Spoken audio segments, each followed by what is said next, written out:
অনেক দিন ধরে কচুর লতি খাওয়ার ইচ্ছা জাগছিল, সেই জন্যই দেখো আজকে কচুর লতি তুলতে চলে আইছি। তো দেখো এই মাত্র লতি তুলতে শুরু করে দিয়েছি। তো দেখো কতগুলো লতি হয়ে গেছে। এই লতিগুলো দিয়ে আজকে একটা খাওয়া দাওয়া করে রেসিপি করব, যেটা দিয়ে এক থালা ভাত মিনিটে শেষ হয়ে যাবে। তার জন্য দেখো লতিগুলো কাটতে শুরু করে দিচ্ছি। আর ভালো করে কেটে নিতে হবে, যেন কোনো আঁচ না থাকে। ওগুলো কেটে ভালো করে ধুয়ে পরিষ্কার করে নিচ্ছি। এবারে এগুলোকে হালকা করে লবণ দিয়ে সিদ্ধ করে নেবো।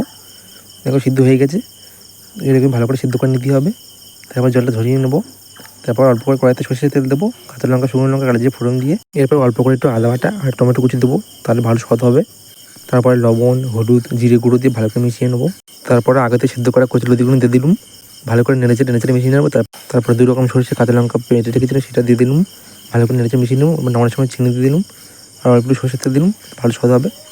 ভালো করে মিশিয়ে নিলে তৈরি হয়ে গেল কচুর লতি। সম্পূর্ণ নিরামিষ, গরম ভাতের সাথে খেতে দুর্দান্ত লাগবে। ভিডিওটি ভালো লাগলে লাইক, শেয়ার, কমেন্ট, সাবস্ক্রাইব করার অনুরোধ।